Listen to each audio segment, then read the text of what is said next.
Roughly 1 week ago, Wizards of the Coast announced a new Secret Lair super drop. However, this time around, they decided to tease us by not revealing all of the cards that were available in the super drop. Flash forward to today, and the mystery has been solved. The cards have finally been revealed. Magic. I am a wizard! History. I'm an old wizard! The magic historian. My bones hurt. Greetings,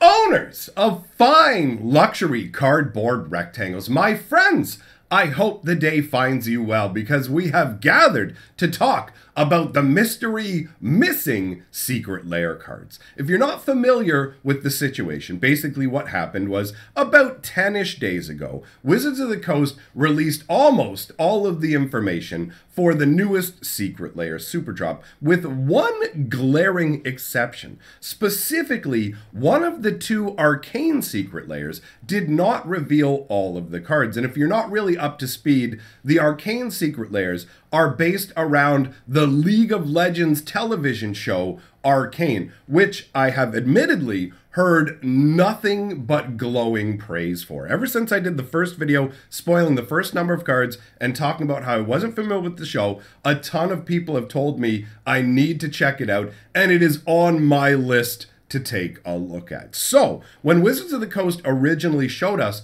the first Arcane Secret Lair, they only showed us 4 out of the 7 cards that were available. Now, these cards, like I said, are based on the television show, and apparently they use screenshots specifically from the show. And also, if you take a look at the numbering of the Secret Lairs down here, you can puzzle out that this is a Secret Lair that was hastily put together. If you're wondering why they are using artwork specifically like screenshots from the show, part of it probably has to do with the haste that this Secret Lair was put together. I will admit, I'm genuinely surprised that Wizards of the Coast is making an Arcane Secret Lair. Yes, the company that makes League of Legends is bigger than Wizards of the Coast, but they do have digitally competing properties. If I'm not mistaken, they're the same people who make Legends of Runeterra. So it's interesting, like, this is almost to me the same as Wizards of the Coast doing like a crossover with the Pokemon card game, where it's like, you guys are direct competitors. I'm surprised and you're working together, especially since, like, why is Riot agreeing to it when Wizards of the Coast is so much smaller than them? Riot, if I'm not mistaken, is like 3 times their size. Either way, it's an interesting concept for a crossover here. I'm not 100% sure why they held off on showing us the cards. I don't know, and maybe somebody who's already seen the show can clue me in. Any of the images that you see in these particular cards, is this something that when we originally found out about the Arcane Secret Lair, we weren't that far along in the show? I thought that they were releasing the show in like 3-episode chunks. So could it be that it would have spoiled parts of the story if we saw these cards ahead of time? I don't know. If you're somebody who knows Arcane, let me know as we grow together. Oh, growing through life. Anyways, let's grow through these cards. 1 black mana gets you a Duress, and right away I want to comment on how different the borders look for this, right? When you take a look at it, yes, it does have somewhat of the aspect of black cards, but when you take a look at a normal card's bordering, like the black border and stuff, you'll see all these kind of bubbles and whatever. This has more of a metallic sheen, sort of glint of the future vibe to it in terms of the frame. I don't know if I actually talked about the Arcane frames when we talked about the cards previously, but I find this card to be very striking. Now, Duress, admittedly, is an alright card. 1 black mana sorcery, target opponent reveals their hand, you choose a non-creature, non-land card from it, that player discards the card. So, there are a lot of restrictions on this. The most common permanents you're going to find in your opponent's hand in most cases will be lands and creatures. So this doesn't really let you get the most important cards from your opponent's hand, but at the same time, it only costs 1 mana. So you get the full range of information on, like, if you have this in your starting hand and you play it, you get the full range of information in terms of what your opponent has available in their hand. And most likely, if it's the first turn, they're probably going to have at least one non-creature, non-land card in their hand. So you can hit sorceries, instants, artifacts, enchantments, planeswalkers. There's a whole range of goodness to get rid of Duress. This is a card they've done like a million times, so I'm not really sure 100% why they picked it for this secret lair, but I do have to say that the artwork they've chosen to go with it is quite good. What does the flavor text say actually here? Your voice pushing me, picking me up when all the colors were black. And this is a quote attributed to Jinx. Now, as I said, I haven't watched the show yet, so I don't know who Jinx is. I assume that right here, this is Jinx in the artwork. For me, when I think of Jinx, I literally, I'm about to show my age hardcore.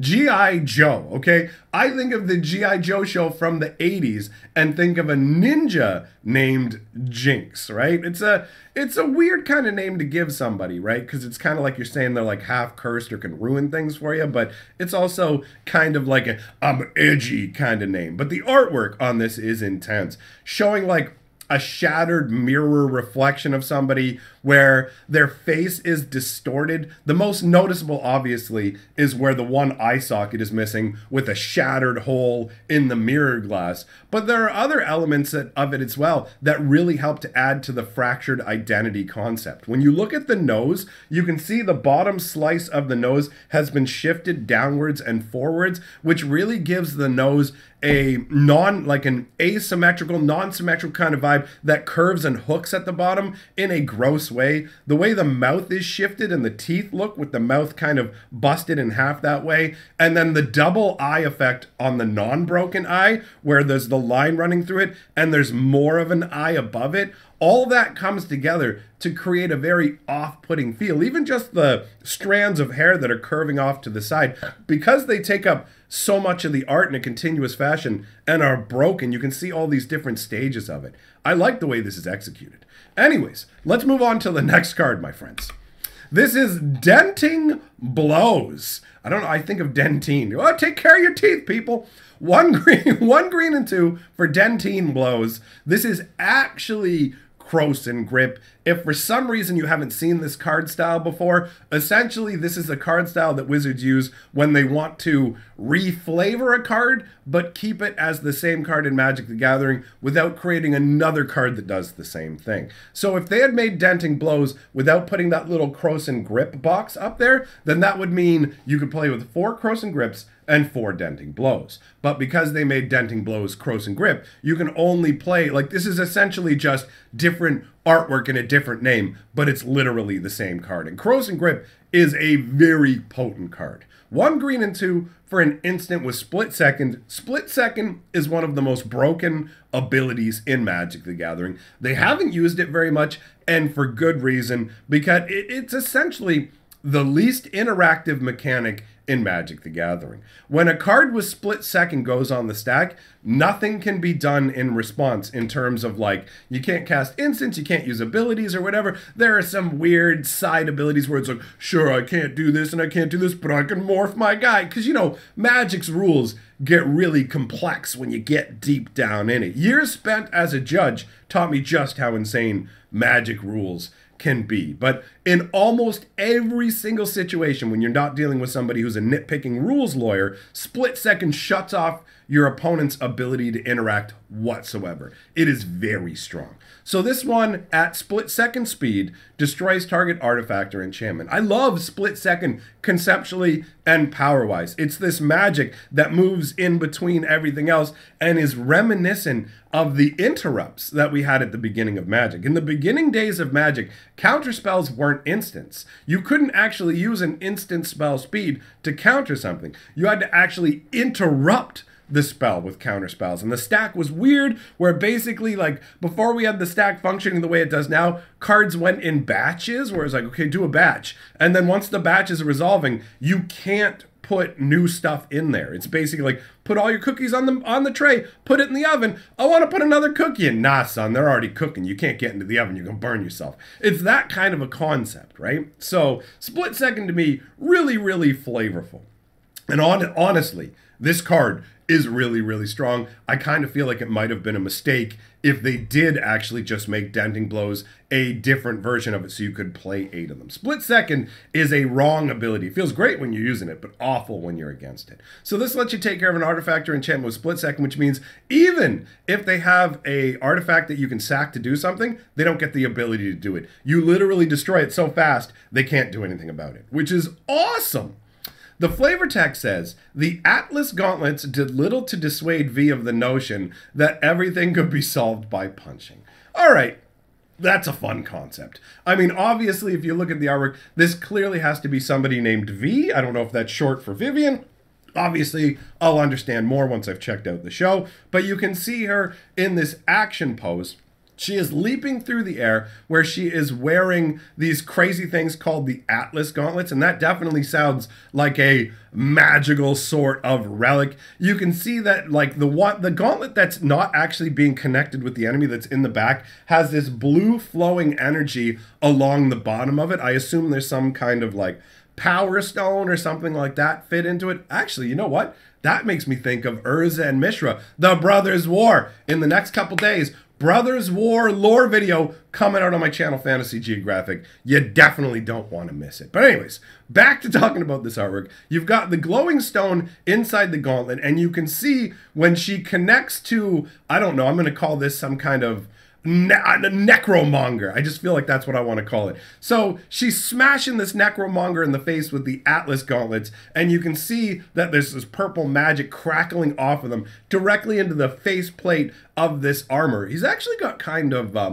sort of like Bioshock vibes a little, like the guy that she's connecting with, although that weaponry, oh, whoa, dude, I never noticed it first. He's got this crazy gauntlet, but it has a huge, wicked long blade in it. And you've got like the green, what looks like a green magical arrow along the side of it, but then a canister of what is most likely, I'm assuming, some kind of noxious poison or something. I guess it could be mutagen. She could, I'm going to turn you into a teenage mutant ninja turtle. This is some pretty cool artwork overall. You know what I mean? This looks like an interesting scene that would be taking place in the show. I don't know, right? I'm just taking this for what it is. But that to me looks more like a destructive blow rather than just denting blows. You just put a dent in it, bro. It's like, bam, bam, bam. I do love the fact that the gauntlets are so powerful that it's like V always thinks that you can just smash everything. How do we get her to realize that's not the case? And it's like, watch this. Oh, she'll learn. Oh, never mind. She just punched through that too.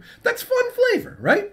So the next card is round 2. All right. This is 1 red and 3 for a reskinned Seize the Day, which is originally a sorcery from Odyssey. So this is an interesting card. It's a sorcery that says, untap target creature. After this main phase, there is an additional combat phase followed by an additional main phase. So it's an interesting sort of mini take an extra attack style spell, right? You only get to untap 1 creature, but it literally generates an additional combat phase and main phase for you. So if you're playing with creatures that have vigilance or other ways of untapping, then even though this is only targeting 1 of your creatures, you can get some nice mileage out of it. And the fact of the matter is, you can literally use it twice. It has flashback. For another red and 2, you can play it a second time from your graveyard. So if you have a ton of mana, you can literally play it twice in the same turn.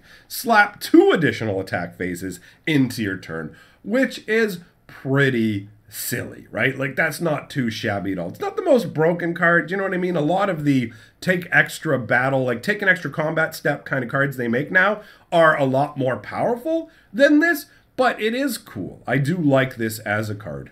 The flavor text says, I wish I could say it gets easier, kiddo, but I'd be lying.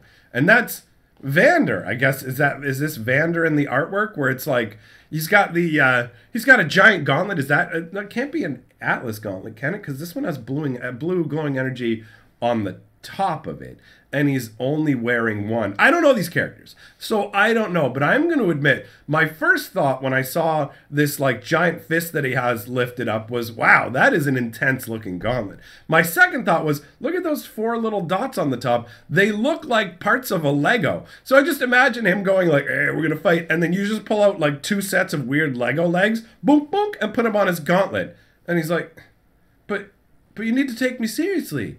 This is a serious fight, bro. What are you doing? You can't put Lego legs on my gauntlet, but that's literal Lego legs. Legoless. Anyways, clearly my mind is devolving. Sorry, guys. Maybe I've been partying too hard this weekend because my birthday is in a couple days. November 30th is my birthday. I've been partying kind of hard, so maybe my brain's a little frazzled. Maybe I shouldn't have gone back for a round 2 of my own. You know what I'm saying? But overall, I have to say, like, this one, you got some guy guarding some kind of light stick facility. I guess, oh, in the background, hey, don't you mess around with our Star Wars cosplay lightsabers. This one, there's not much going on for me. So I guess if I knew the shoe and I knew what was going on in the shoe, then the shoe would fit. Or if I had watched the show, maybe I'd know what's up and would appreciate this more. I don't know. I'm going to check out the show. Let me know your thoughts in the comments below. Somebody let me know if this is stuff that happened in the show after Wizards originally spoiled the Arcane Lair, because I still can't figure out why they held these 3 cards till the end. Anyways, that's everything. Big thank you to all my patrons for supporting my channel. Links on the screen to my silly other channel and my lore channel. See you later.